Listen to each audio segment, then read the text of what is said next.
පාස්කු ප්‍රහාරයේ 6 වෙනි වසරට කලින් එම ප්‍රහාරය සම්බන්ධයෙන් යුක්තිකරු හා සාධාරණ පරීක්ෂණයක් සිදුවන බවට සංඥාවක් නොලැබුණහොත් පාරට බහින්න සිදුවන බව අගරාධකරු මෑල්කම් රංජිත් කාදරන් හිමියන් සඳහන් කරයි.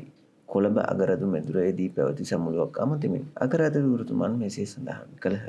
පාස්කු ප්‍රහාරය පිළිබඳව රට පාලනය කළ අය පොරොන්දු දුන්නා. පොරොන්දු දීලා එක පොරොන්දුවක්වත් ඉෂ්ට කළේ නැහැ. අපි මේ රජය බලයට පත් කරන්නට කටයුතු කළේ ඒ ක්‍රමවේදය වෙනස් කරන්න.